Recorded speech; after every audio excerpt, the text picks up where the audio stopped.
Hemos estado hablando acerca del tema de la familia y las generaciones, ¿de acuerdo? No sé si se acuerdan. Bueno, hemos estado hablando de lo que es la familia, de lo que es la familia en el corazón de Dios, que no es un concepto que el hombre se inventó, sino que fue hecho en el corazón de Dios, el concepto de la familia. Y la importancia que tenemos como familia de Dios sobre la tierra. Número 1 es traer el reino de Dios de los cielos y hacerle una realidad en la tierra. Cuando Jesús vino a la tierra, Él dijo que ya en Él y a través de Él, por medio de Él, ya había llegado el reino de Dios a los cielos. ¿Qué quiere decir eso? ¿Cómo así que por una persona ya llegó el reino de Dios a la tierra? ¿Qué querrá decir eso? Porque todo el tiempo que Jesús estuvo sobre la tierra, las declaraciones que Él hacía era que lo que Él hablaba era solo lo que el Padre decía, que lo que Él hacía, las obras que hacía, eran únicamente las obras que el Padre le había dicho que hiciera. Con eso, ¿qué estaba declarando? ¿Qué estaba modelando Jesús? ¿Qué estaba modelando para ti y para mí? Que lo que nosotros hablemos tiene que ser lo que Dios ha hablado, y las obras que nosotros hagamos tienen que ser las obras que el Padre nos muestra hacer, para que nosotros también seamos un reflejo del gobierno de Dios, de los cielos, que lo estableció Jesús sobre la tierra, que continúe a través de la vida de su iglesia sobre la tierra. Es una gran responsabilidad que tenemos. ¿Y cómo se hace? A través de la familia, a través del modelo de la familia, porque Dios en su esencia es familia, Padre, Hijo y Espíritu Santo. Cuando creó al hombre, dijo, hagamos al hombre a nuestra semejanza y nuestra imagen. Ya estaba hablando de ese concepto de Trinidad como esa familia que estaba en el corazón de Dios. Entonces hoy quiero seguir con el tema de la familia, sino que quiero irme hacia un tema específico de generaciones. Generaciones, no solo estoy hablando de niños y jóvenes, sino todos nosotros somos generaciones, porque en un momento dado yo también fui niña, fui joven, pero lo fui. Pero lo fui. Y quiero hablar un poco acerca de esta responsabilidad que tenemos, queriendo hacerles un reto al final, a ver si tomamos el reto. Mi título es, yo transfiero el testigo.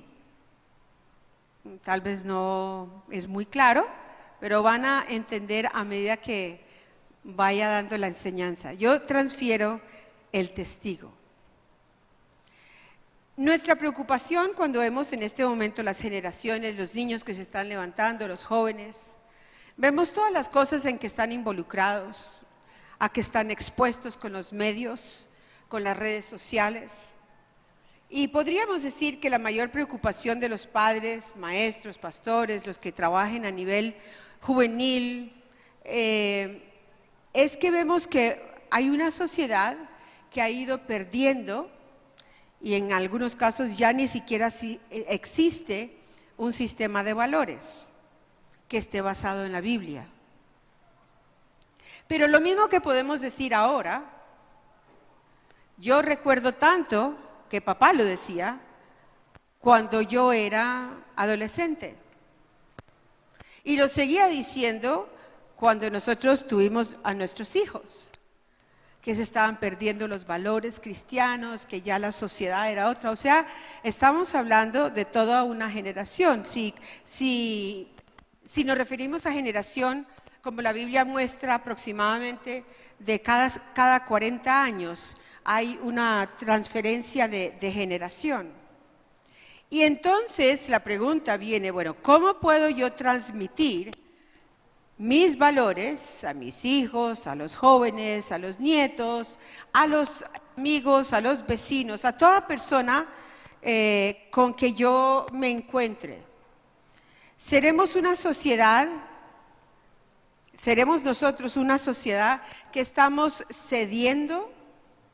¿Seremos una sociedad que, pues, nos parece tan difícil ir en contra de la corriente, de lo que es la cultura de hoy en día en la sociedad, que ya me voy volviendo más laxo, yo voy entregando más mis principios, aunque todavía los creo, pero es más como la queja de lo que veo, no es sino mirar un noticiero para uno llorar y clamarle al Señor, Padre, ¿cómo puede haber esta injusticia? Y no solo en nuestra nación, lo está viendo uno en el mundo entero. El gobierno afirma que la solución para toda esta problemática social es una mejor educación, que pueda tener más programas preventivos para la sociedad y así va a mejorar. Los educadores dicen que la solución es que los colegios y el sistema educativo necesitan más dinero para poder mejorar la calidad de enseñanza que se les ofrece a los niños. Los activistas dicen que es la impartición de la justicia, que hay que declarando que debemos erradicar todo lo que es injusto, todo lo que es opresivo, y otros dicen que necesitamos más policías, más cárceles o más oportunidades de empleo, más programas sociales. Obviamente todo esto es necesario y es muy bueno. Lo que no estoy de acuerdo es que esa es la solución. Porque uno ve muchos adelantos en el sistema educativo, muchos adelantos. Sin embargo, uno no ve que eso ha sido la solución a la problemática social. Y aunque estas sugerencias, opiniones, oportunidades que están diciendo que necesitamos, no solo son buenas, son necesarias, indudablemente, se quedan cortas de poderse enfocar específicamente en lo que ocasiona la problemática social. ¿Cuál es en realidad el origen de los problemas? Que hace que uno vea estas consecuencias. A lo que me estoy refiriendo no es la problemática, no es el origen, son las consecuencias de una problemática mucho más profunda. Sí se puede decir que esta generación dio ese norte moral, pero también en mi generación había muchas cosas que uno veía que ya se estaba perdiendo ese norte moral o lo que uno oía en las casas. Es como cuando la parábola que hay en el Nuevo Testamento, que está hablando de dos casas que se edifican. Y Jesús está haciendo una comparación. Están edificando ambas casas, pero la diferencia de las dos casas es el fundamento sobre el cual se edifican. Porque una está edificada sobre la arena, una casa muy linda, y la otra está edificada sobre la roca, también una casa muy linda.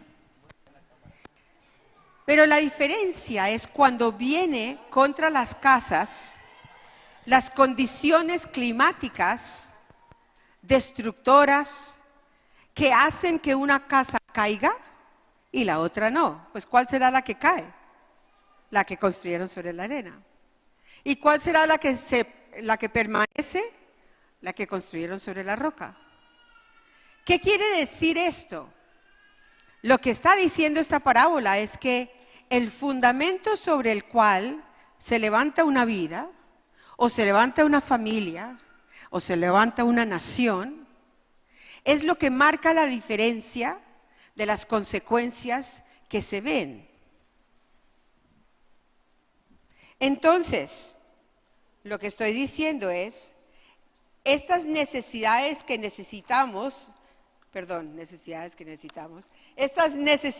vemos, que son apremiantes en nuestra sociedad, no son lo que resolviéndolas, no es lo que va a resolver esas mismas necesidades, van a continuar de una manera u otra. Y lo que necesitamos entender hoy en día es que no hay una verdad relativa. Ha sido tanto el desmoronamiento, digámoslo así, de la moral de la sociedad, que ya no hay verdades absolutas. Anteriormente recuerdo, en mi época, bueno, claro que en aquel entonces la mayoría de la educación estaba en manos de los religiosos. Entonces, por supuesto, siempre te daban una base religiosa. Cuando yo ya estaba como en quinto de bachillerato y sexto, que era el último año de bachillerato, en ese entonces se llamaba quinto y sexto, nos empezaron a permitir leer el Nuevo Testamento, pero no nos permitían leer la Biblia todavía porque había que leerlo con alguien que nos pudiera explicar la interpretación de la Biblia. Era un libro peligroso, aún en mi época. Sin embargo, sí había unos parámetros muy claros de moral en la sociedad y unos parámetros muy claros de comportamiento hacia principios bíblicos. Hoy en día ya no es así. Hoy en día, cuando uno habla con un joven, con un niño, aún con un adulto, un empresario, y habla acerca de verdades absolutas, que es la palabra de Dios, ¿qué quiere decir absoluto? Que es lo mismo para todos, en todo tiempo y en toda circunstancia, no varía. Esa es la palabra de Dios, una verdad absoluta. ¿Qué es la verdad relativa? Pues es relativo a la circunstancia, es relativo a la persona, es relativo al momento, al tiempo. Entonces, según esto, para ti es una verdad, pero para mí no lo es relativo. Esto también quiere decir que entonces no hay unos parámetros claros, no hay una columna definida de la verdad que sea alrededor del cual la vida de la sociedad gira y que establece los parámetros de comportamiento. Ya no la hay. Para nosotros, por supuesto, es la palabra de Dios. Pero si tú hablas con un joven o un adulto, te dicen, la Biblia, eso es un cuento, eso son historias de niños, eso no es verdad. Eso es relativo, ¿o no? Creen que ya está pasado de moda. Creen que ya no hay bueno y malo. Y no solo los jóvenes de ahora, o sea, la generación anterior de los jóvenes de ahora te hablan de la misma manera. Ya no hay bueno y malo. Todo es relativo. Si a él le parece bien, que está viviendo bien, está bien. ¿O no?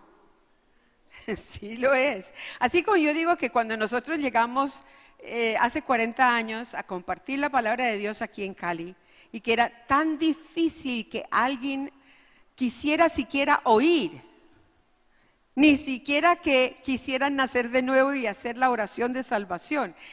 No querían ni oír, no les parecía necesario. Así es ahora, que tampoco quieren oír, pero porque la palabra de Dios, eso es un cuento de niños, eso es inventado, todo es relativo. Si aquello que es de Dios es una palabra absoluta y lo que la sociedad maneja ahora no es una verdad absoluta, y lo que la sociedad maneja ahora no es una verdad absoluta, quiere decir que hay muchas falsificaciones de la verdad absoluta de Dios. Y la sociedad nos ha enseñado, esta generación sobre todo nos ha enseñado, que para que algo sea verdad, tiene que ofrecer una gratificación inmediata. ¿Por qué, a pesar de que el gobierno advierte, los medios de comunicación advierten, tantas informaciones vemos que advierten a nuestra nación de no seguirse dejando engañar de estas formas de inversión que las llaman pirámides. Y que después de ver tantos escándalos de corrupción y tantos robos que ha habido, la gente sigue invirtiendo en estas pirámides. Y siguen teniendo circunstancias en que les roban todos sus ahorros. ¿Y a quién le echan la culpa? Al gobierno. Usted tiene que responder. ¿Qué significa eso? Que el pueblo está buscando, la generación que sea, la edad que sea, una verdad que está ofrecida a través de promesas de una gratificación inmediata. Así son las relaciones entre las personas, gratificación inmediata. Por eso el sexo ya no es lo que era antes, que tiene que haber una condición de relación, de amor. No, es una gratificación inmediata. Punto, ya. Eso es lo que es la verdad relativa para la sociedad de hoy en día. El Salmo 11:3 dice, y cuando las bases mismas se vienen abajo, ¿qué puede hacer el hombre honrado? Esa es la traducción de Dios habla al hombre, Salmo 11:3. La Nueva Versión Internacional dice, cuando los fundamentos son destruidos, los fundamentos, ¿qué le queda al justo? Y en la Reina Valera dice, si fueren destruidos los fundamentos, ¿qué ha de hacer el justo? La pregunta es, ¿y nosotros qué es lo que Dios quiere que hagamos? Porque Dios sería injusto si, conociendo la condición de la sociedad, exigiera que su iglesia sobre la tierra, su novia, su representante, su embajador sobre la tierra, no pudiera hacer algo. Sería injusto Dios en pedirnos que sí lo hiciéramos, sabiendo que no lo podríamos hacer. Por consiguiente, si nos pide que hagamos algo y Dios es justo, es porque Él ya nos dio ese algo para hacer. Y Él no es injusto. La buena noticia es que sí podemos hacer algo. Sí podemos preparar a nuestras generaciones de ir en contra de esa fuerza arrasadora de la cultura de hoy que pareciera ya estar sin moral. Sí podemos nosotros reconstruir fundamentos que han estado derrumbados y sí podemos ser agentes de cambio para nuestros niños, jóvenes, familias, adultos, empresarios. Sí podemos hacerlo. ¿Cómo? Hay una solución que la palabra de Dios nos muestra vez tras vez y se llama pasando el testigo o transfiriendo el testigo. El testigo es la posta. ¿Ustedes conocen la carrera de relevos? En la carrera de relevos hay 4 equipos. Cada equipo tiene una posta, que en su definición original se llama testigo. Miren lo bíblico que es esto. Se llama testigo. ¿De qué hablábamos? Una de las cosas que hablábamos la semana pasada, tanto en la reunión que estuvimos con el liderazgo anterior al servicio como en el servicio de celebración, hablábamos de la importancia que Dios nos ha llamado a ti y a mí a ser testigos y de testificar continuamente a los demás acerca de Él. Pues en la competencia, en la carrera de relevos, hay 4 equipos. Cada uno tiene su testigo. ¿Cuál es el propósito? El propósito es que tienen que correr una cierta distancia, el primero de cada uno de los equipos con la posta, el testigo, y cuando ya está llegando a encontrarse con los otros 3 del equipo, debe haber uno de ellos ya listo para arrancar, para que el que viene con el testigo no tenga que parar, sino que hay una precisión milimétrica de segundos en que está llegando el que tiene el testigo en la mano y el otro está saliendo a correr a recibírselo para que no pare el tiempo en que están corriendo. Y eso lo hace el segundo que lo recibió, lo hace con el tercero que está esperando, hasta que llega a hacerlo con el cuarto. Y cualquier entrenador de las carreras de relevo sabe que lo que define el que la carrera se pierda o se gane es algo muy pequeño. ¿Y saben qué es eso? Un mal cálculo de tiempo o una pausa mínima que se haga. Eso hace que la carrera se pueda perder o que la carrera se pueda ganar si no se hace la pausa y si el cálculo mínimo es preciso de pasar la posta. Y quedémonos ya con la palabra testigo, de transferir el testigo. Asimismo es lo que Dios quiere que nosotros hagamos. A mí me parece que este ejemplo de las carreras de relevo es tan lindo porque no está mostrando solo un equipo, está mostrando 4 equipos que simultáneamente están llevando a cabo esta carrera, o bueno, los equipos que sean, pero 4 personas en cada equipo que están transfiriendo el testigo. Eso es lo que Dios quiere que tú y yo hagamos. Esa es la manera de poder nosotros hacer un trabajo con las generaciones, de todas las generaciones. Recuerden que estoy refiriéndome a todas las generaciones, porque no solo son los niños que estamos levantando y los jóvenes los que están aprendiendo a caminar en los principios de Dios y en la extensión del reino. También estamos continuamente, miren los que estaban hoy, eran adultos los que pasaron adelante para darle su vida al Señor y nacer de nuevo del Espíritu de Dios. Adultos. O sea que el testigo que estamos transfiriendo es a todas las generaciones, es la responsabilidad que tenemos. Y asimismo vamos a cumplir el mandato de Dios al seguir transfiriendo de generación en generación 2 cosas.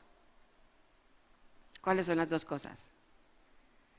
Dios le decía a Israel que las generaciones se perdían y se apartaban de Dios cuando no conocían a Dios y cuando no conocían de sus obras y de sus maravillas. 2 cosas tan sencillas, pero tan profundas. Porque si tú no conoces a Dios, tu concepto de Dios ese es un Dios de juicios, es un Dios malvado, es un Dios injusto, despiadado.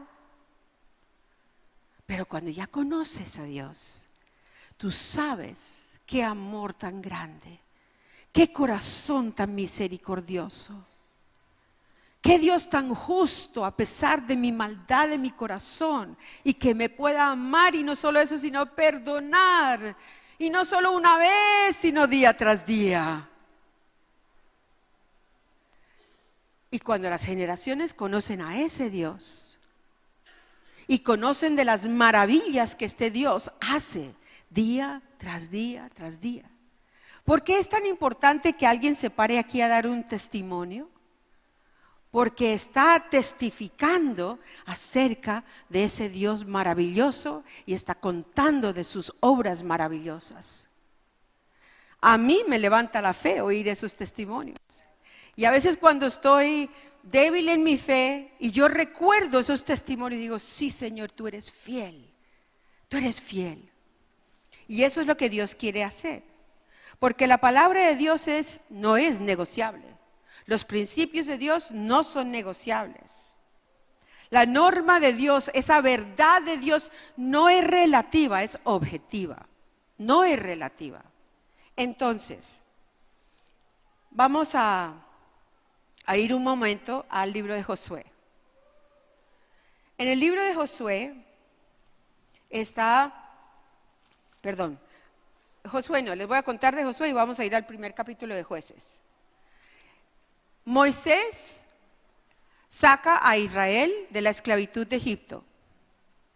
Dios hace maravillas primeramente al sacarlos de Egipto, que fue un milagro.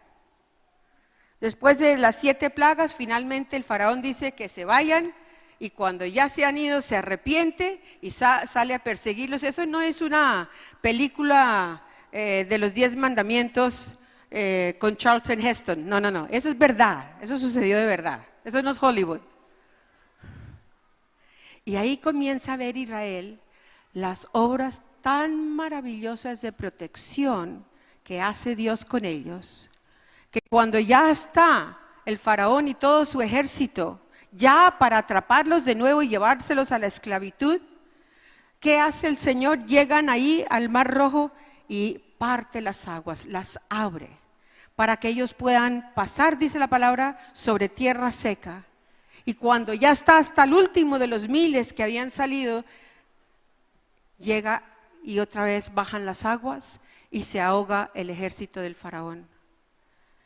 Y así fueron maravillas y maravillas y maravillas, que cuando eso sucedió, Miriam, la hermana de Moisés, la hermana mayor, dice la palabra de Dios que ella tuvo un cántico danzando y cantando, y el cántico era solo: estas son las maravillas que hizo Dios, declarando y testificando de lo que Dios había hecho.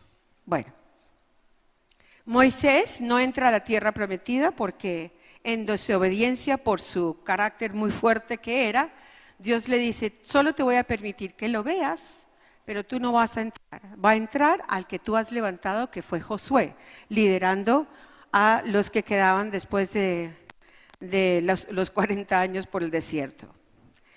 Y en Josué, dice allí, en Jueces capítulo 2, está hablando que ya Josué muere, pero él muere antes que termina de ya morir la generación de él. Entonces, en el versículo 7, Jueces 2:7 dice: y el pueblo había servido a Jehová todo el tiempo de Josué y todo el tiempo de los ancianos que sobrevivieron a Josué, los cuales habían visto, eso lo deberían encerrar, visto todas las grandes obras de Jehová que él había hecho por Israel. 8. Pero murió Josué, hijo de Nun, siervo de Jehová, siendo de 110 años. Yo no sé si yo le debería decir al Señor que no me deje vivir 110 años. Porque dicen que cuando uno le dice algo al Señor, es peor.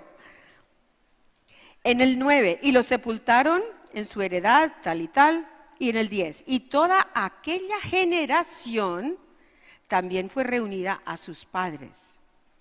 Y se levantó después de ellos otra generación, ¿que qué? Que no conocía a Jehová. ¿Y qué más? Ni la obra que él había hecho por Israel. 11. Después los hijos de Israel hicieron lo malo ante los ojos de Jehová, y sirvieron a los Baales, o sea, a los dioses falsos. Dejaron a Jehová, el Dios de sus, ¿qué? No era el Dios de ellos, era el Dios de sus padres. Ellos no lo habían conocido, que los había sacado de la tierra de Egipto, y se fueron tras otros dioses, los dioses de los pueblos que estaban en sus alrededores, a los cuales adoraron y provocaron a ir a Jehová. Y dejaron a Jehová y adoraron a Baal y a Astarot.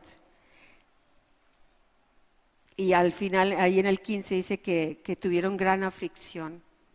¿Qué es lo que esto está diciendo? Que después de semejantes acontecimientos del libro de Éxodo, que es donde cuenta la salida de Éxodo, salir, partir de Egipto hacia la tierra prometida, la generación que vio todo eso, la de Josué, pues creían en lo que habían visto. Y esa fue la primera generación. Ellos le contaron a sus hijos, que fue la segunda generación, y los que permanecieron ahí hasta después ya morir. ¿Y qué pasó con la tercera generación? Aquí yo había mencionado algo que es, dicen en las estadísticas que hacen, que son pocas las empresas de familias que de verdad la tercera generación está involucrada en la empresa. Que la primera, por supuesto, porque es la que ha levantado la empresa. La segunda, porque son los hijos y los han involucrado. Pero cuando llega la tercera generación, o sea, los nietos, no son tantas las empresas que tienen esa dicha, y yo diría privilegio y bendición, de continuar con la empresa que sus abuelos comenzaron y ya de ahí en adelante. Algo pasó con esa tercera generación. Sus abuelos habían visto la mano de Dios, sus padres habían oído de los testimonios que contaban los abuelos, vez tras vez tras vez, porque era el mandato del Señor. Y la tercera generación no adoptó esos valores, no conoció de Dios. Si hubiera adoptado los valores, miren que la segunda generación no se fue tras dioses falsos. Ellos sí adoptaron los valores que sus padres les dieron, o sea, los abuelos de estas tres generaciones.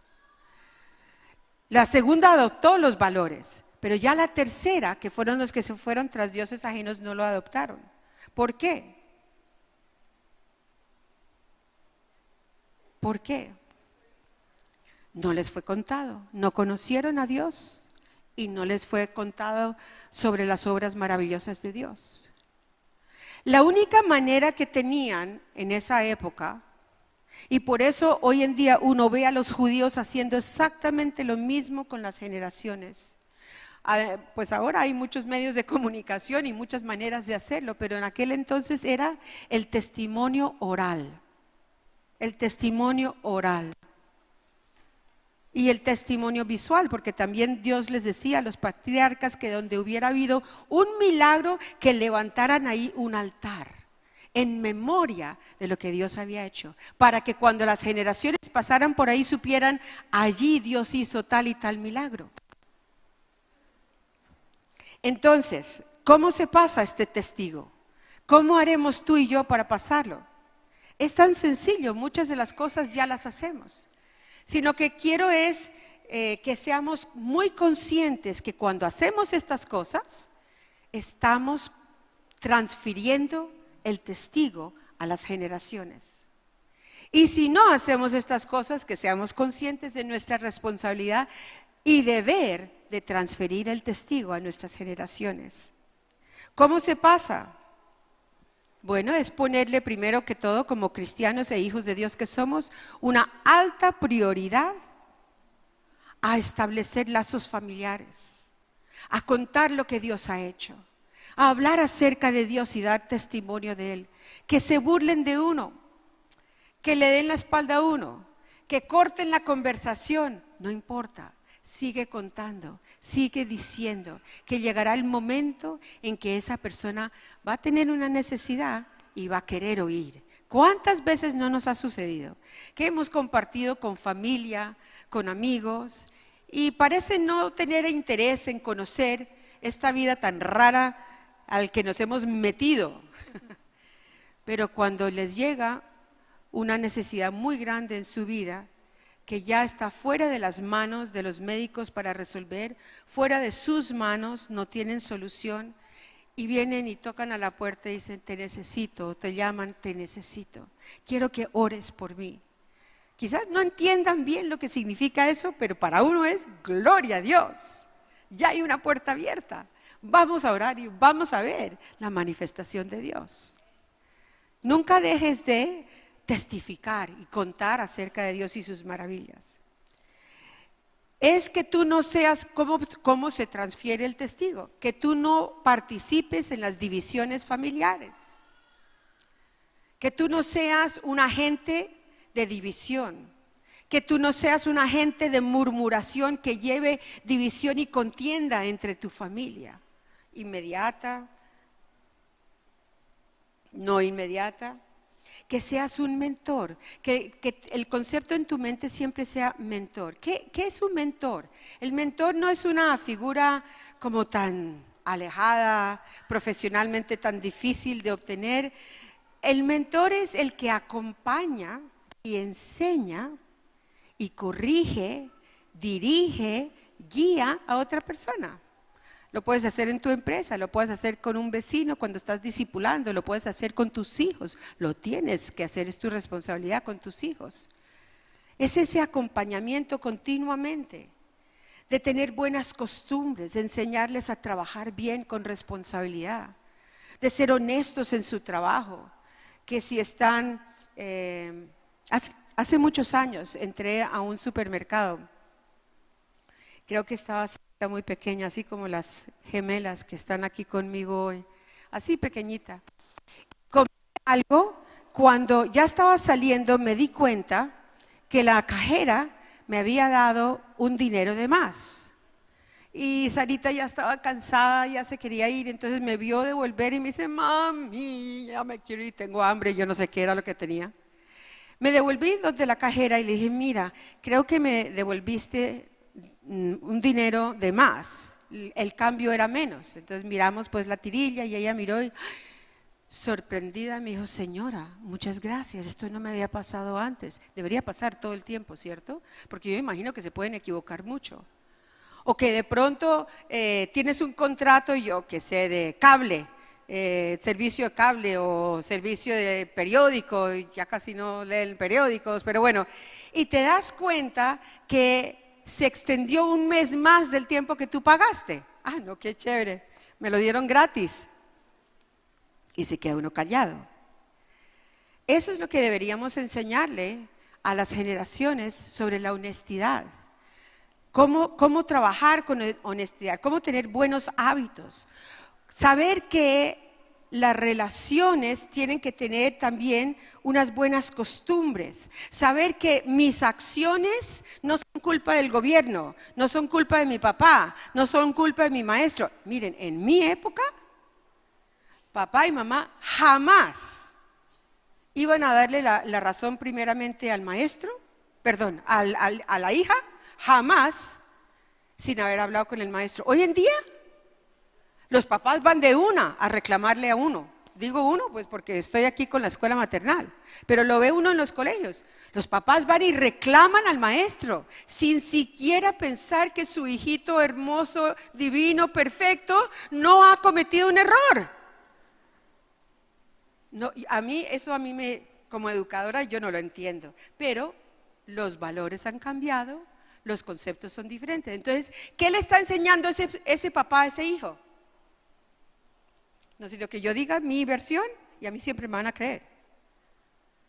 Qué bueno poder uno ver niños estudiantes que no mientan. Eso es una condición muy frecuente, y hay unos que son una maravilla para mentir y para envolver a todo el mundo, primeramente los padres, y le creen todo a ese niño.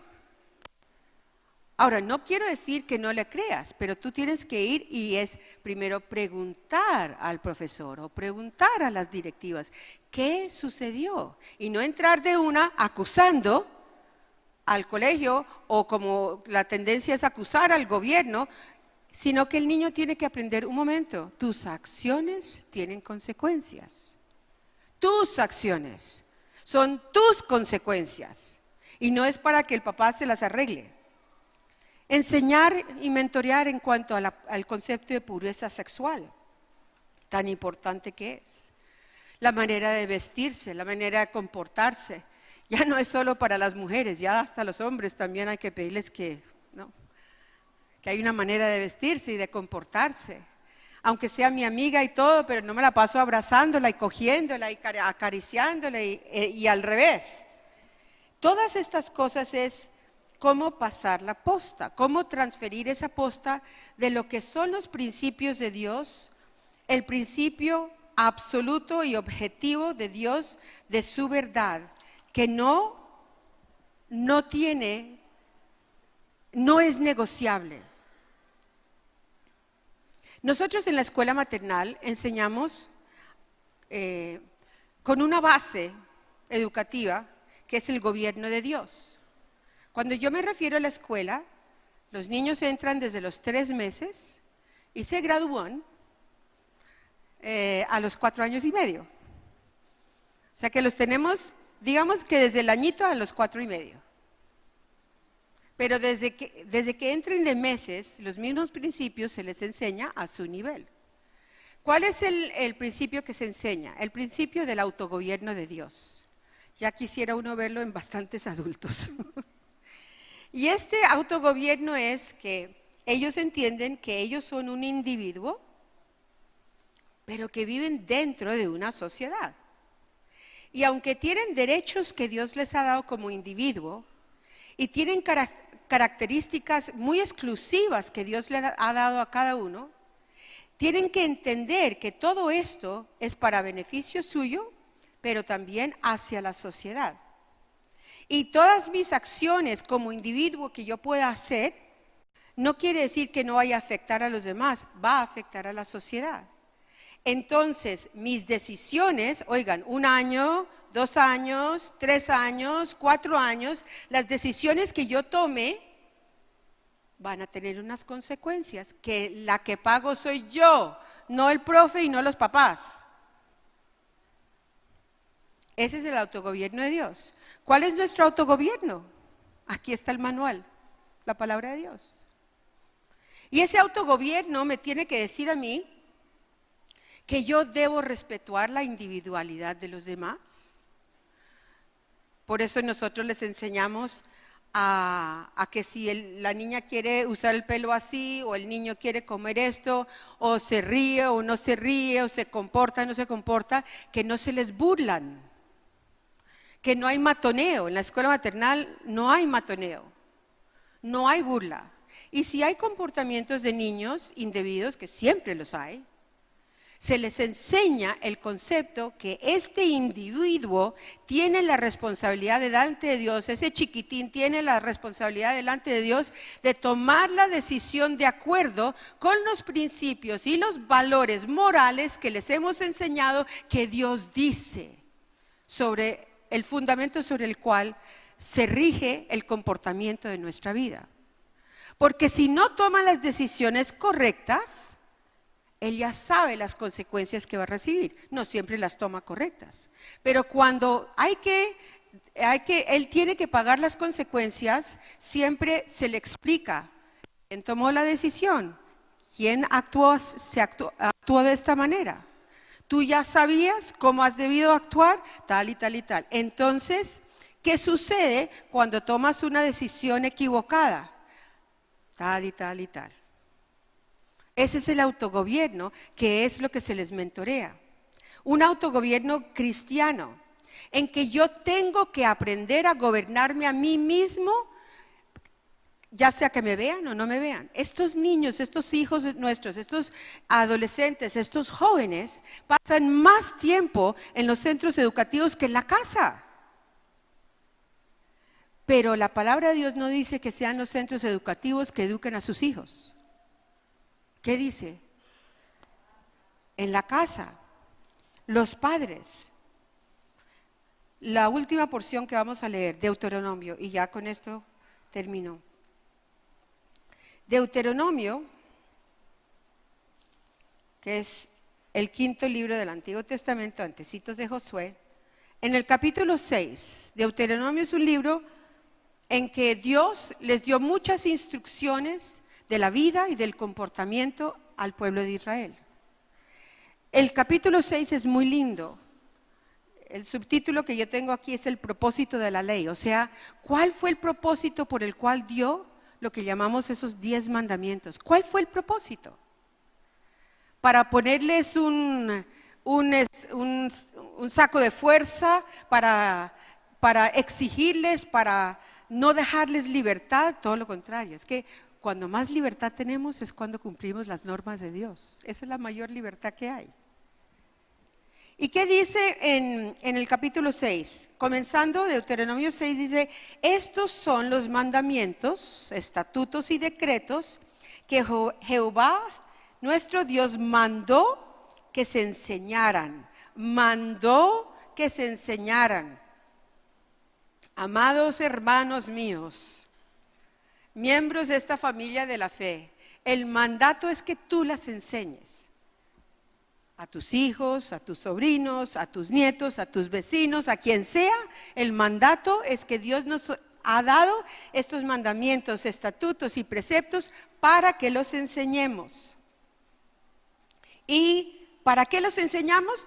Para que los pongan por obra en la tierra, a la cual pasarán ustedes para tomarla. Usted le estaba diciendo, cuando entren a la tierra prometida, ustedes se tienen que aprender estos estatutos y principios míos, dice Dios, para que tú los enseñes y para que los pongan por obra en la tierra donde ustedes van a vivir. ¿Dónde vivimos nosotros? Cali, Jamundí, Yumbo, Palmira. Estos son estatutos que Dios está diciendo, ponlos por obra donde tú vivas. Versículo 2, para que temas a Jehová tu Dios, guardando, eso quiere decir obedecer, igual a obedecer todos sus estatutos, todos sus mandamientos que yo te mando, porque está hablando Moisés, que lo que Dios le ha dado. Tú, ¿qué más? Tu hijo, ¿quién más? El hijo de tu hijo. ¿Eso qué quiere decir? Tú, que te conviertes en padre con tus hijos, que te conviertes en abuelo con tus nietos, para que tus días sean prolongados. En el tercero, oye, presta atención, pues, oh Israel, y cuida de ponerlos por obra. ¿Para qué? Ahí está la promesa, para que te vaya bien en la tierra. Esto no es algo espiritual por allá místico. Es ahí donde trabajas, es ahí donde vives, es ahí donde estudias. Para que te vaya bien en la tierra que fluye leche y miel y se multipliquen como te ha dicho Jehová, el Dios de tus padres. Y aquí empieza la parte que quiero resaltar. En el versículo 4, oye, oh Israel, y yo diría, oye familia de la fe, oye Misión Suramérica, oye Iglesia de Cristo en Cali. Jehová nuestro Dios, Jehová uno es, no hay más dioses.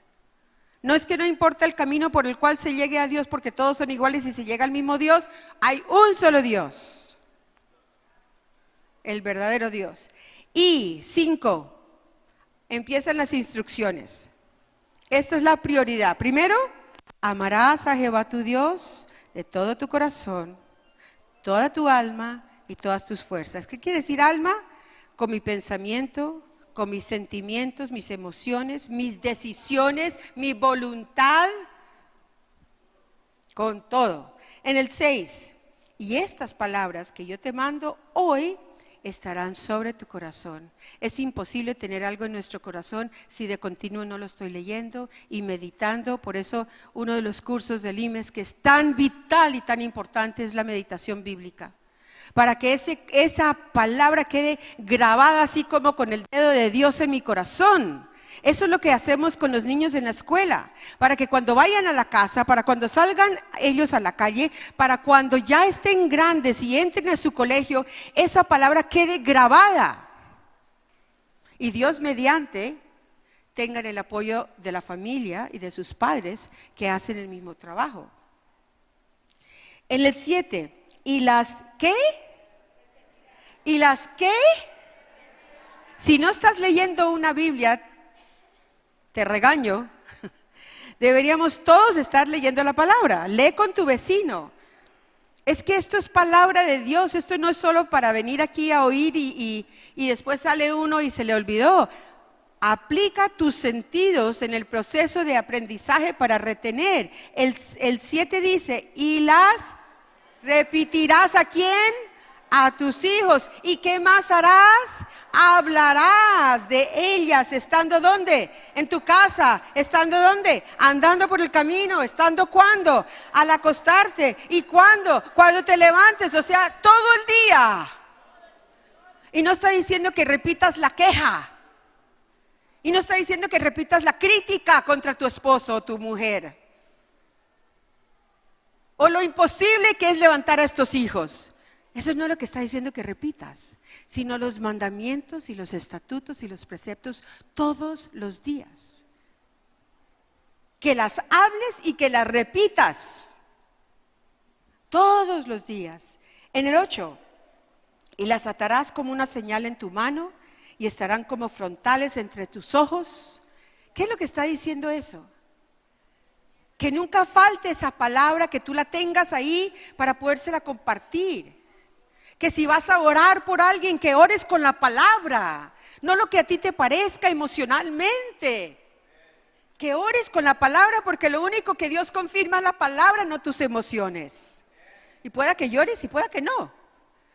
La parte emotiva no tiene que ver con la veracidad de la palabra de Dios. Y las promesas que Él ha dicho, que Él hace, que son sí y así es. Y las escribirás en los postes de tu casa y en tus puertas. O sea, que estén en toda parte de la casa. Que el que entre a tu casa vea palabra de Dios. Que el hijo que se levante ahí vea palabra de Dios, oiga palabra de Dios. Y cuando Jehová tu Dios te haya introducido en la tierra, que juró a tus padres Abraham, Isaac y Jacob. ¿Por qué dice Abraham, Isaac y Jacob? Generaciones. Abraham fue el padre de Isaac. Isaac fue el padre de Jacob. Abraham fue el abuelo, Isaac fue el padre, Jacob fue el nieto o el hijo. Generaciones. Dios es un Dios de generaciones. Que te daría en ciudades grandes y buenas que tú no edificaste. Y casas llenas de todo bien que tú no llenaste. Miren la gracia de Dios. O sea, le está diciendo, miren, el dador soy yo. No te vengas a dar ahora que tú edificaste y que tú, toda esta tierra que fue arada por ti. No, no, no. Yo te lo estoy dando por amor a ti. Y cisternas cavadas que tú no cavaste. Viñas y olivares que no plantaste, y luego que comas y te sacies. ¿Qué dice por último en el 12? Cuídate. Ojo, porque es posible que se te olvide. Cuídate, ¿de qué? De no olvidarte de Jehová, que te sacó de la tierra de Egipto, de casa de servidumbre. A Jehová tu Dios temerás, o sea, honrarás y servirás. Y por su nombre jurarás, no andarás en pos de dioses ajenos. Bueno, en el 16, no tentarás a Dios, Jehová tu Dios. Y en el 18, y haz lo recto y bueno ante los ojos de Dios. ¿Para qué? Para que te vaya bien. ¿De quién es la responsabilidad? Lo que quiero destacar aquí. ¿Es la de Dios? No, es que si no te va bien no es culpa de Dios. Todo el mundo culpa a Dios. Es tan claro, la palabra lo dice, ya te lo di todo.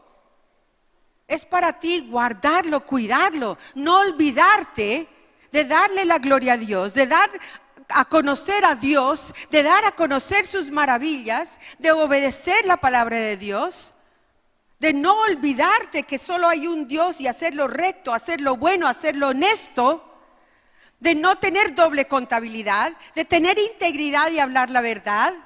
Es tu responsabilidad, no la de Dios. ¿Para qué? Para que te vaya bien en todo, en todo. Y entres y poseas la buena tierra que Jehová juró a tus padres. Todo esto habla de carácter cristiano. Yo siempre llego al carácter. Y el carácter es que es el que camina en los principios de Dios. Es el fruto del Espíritu.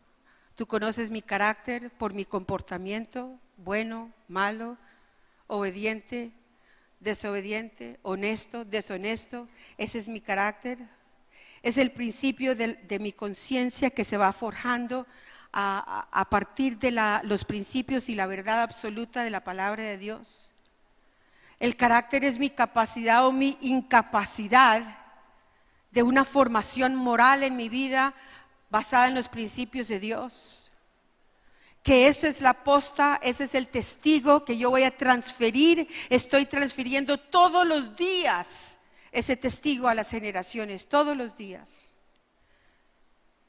¿Qué hace ante determinadas situaciones y cómo lo haces? Ese es mi carácter. Te enfrentas a una situación, eso es lo que les enseñamos a los niños de la escuela. Te enfrentas a una situación, no está tu papá, no está tu mamá, no está la profe. ¿Qué haces? ¿Solo están tus amigos que tienen mucha presión sobre tu vida? ¿Solo están tus compañeros de trabajo que te están diciendo eso no importa? ¿Solo está el soborno y nadie lo sabe? Claro que Dios dice que todo lo que se hace en lo oculto sale a la luz, ¿no? Sean los hijos, seas tú, sea lo que sea. ¿Qué haces y cómo lo haces? ¿Y cómo vas a cumplir lo que se te exige si tú tienes un jefe y se te da un trabajo y te ha pedido que hagas el trabajo, lo haces a medias? ¿O lo haces con excelencia como para el Señor, como dice Efesios y Colosenses? Tú no lo haces para tu jefe, tú lo haces para Dios, con excelencia. ¿Así es como lo haces? Entonces, ¿cuál es mi reto? Hay una campaña muy linda que este gobierno del alcalde inició ahora. ¿Cómo se llama? De Cali se habla bien, muy lindo me ha parecido, porque eso ayuda también a que la gente tenga otra perspectiva y no siempre mire los faltantes y lo malo que siempre va a existir. ¿Qué es lo que estoy diciendo con esto? El gobierno no puede cambiar nuestra sociedad. El sistema educativo no lo puede cambiar, la economía no la puede cambiar. ¿Saben por qué? Porque el cambio no es externo, el cambio es de corazón. Solo Dios lo puede cambiar, solo los principios de Dios. Y si el testigo que tú y yo transferimos todos los días, es dando a conocer a Dios, es dando a conocer sus obras y sus maravillas, su fidelidad. Si todos los días eso es lo que estamos transfiriendo al uno, al otro, a medida que los corazones se vayan cambiando, eso es lo que cambia una nación, eso es lo que cambia una ciudad, eso es lo que cambia una familia. ¿Cuántos no hemos visto familias restauradas, matrimonios restaurados? A mí no me digan, este hombre es imposible. Esta mujer es imposible, esta situación es imposible, porque estás diciendo que tú no tienes un Dios posible, sino que tu situación imposible es más grande que tu Dios que hace todo posible. Cuando los corazones vamos cambiando, allí es que vamos cambiando la sociedad y los principios. Entonces lo que quiero decir con esto, no te desanimes. Con todo lo horrible que estamos viendo y quién sabe qué tan peor se va a poner. Invierte en las generaciones, invierte palabra de Dios, principios de Dios, invierte testificando quién es Dios y cuáles son sus maravillas, para que esta sociedad conozca a ese Dios que no conocen, porque si lo conocieran no estarían viviendo como viven, no estarían los jóvenes matándose el uno al otro simplemente porque le alzó el tono de la voz. Entenderían a respetar la vida, pero eso no se le puede inculcar a un niño si el corazón no le ha cambiado, a un joven si el corazón no le ha cambiado, a un irresponsable que sigue manejando con tragos, matando a uno y a otro hasta que su corazón no le haya cambiado y entienda que este individuo tiene una responsabilidad ante la sociedad. Y que este individuo necesita a la sociedad como la sociedad necesita a este individuo, porque así nos creó Dios como familia. Mi reto, de Cali se habla bien, mi reto es, ¿qué tal si nosotros hiciéramos una campaña y nos recordáramos todo el tiempo y le pusiéramos como nombre, yo transfiero el testigo? Yo transfiero el testigo. Y te pregunto, ¿quieres tú ser uno que transfiere? No es solo darlo, es transferirlo para que el otro pueda correr, para que el otro también pueda terminar bien. Yo lo quiero hacer. Si tú lo quieres hacer, dile al Señor, yo también lo quiero hacer. Pongámonos de pie y terminemos aquí.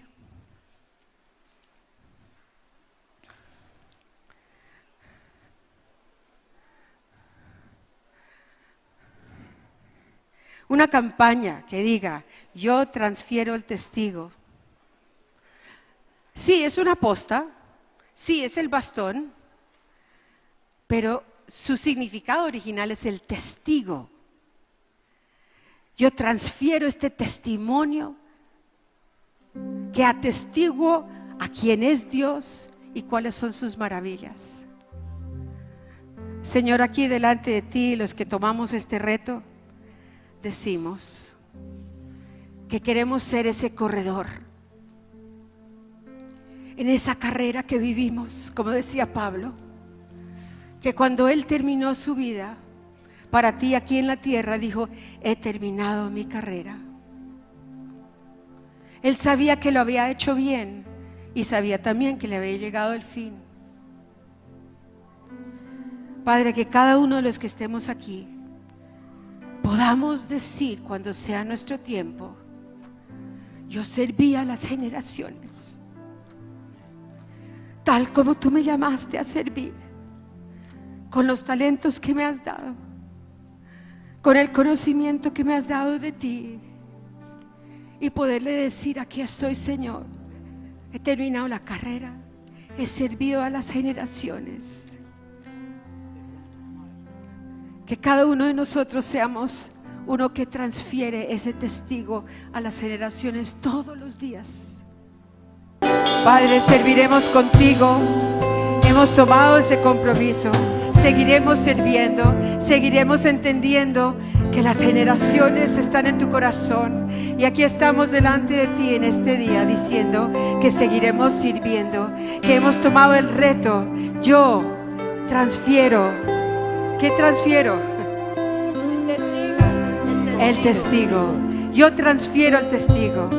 Yo transfiero todo lo que hay en mi corazón, lo que he conocido de ti, lo que conozco, lo que creo.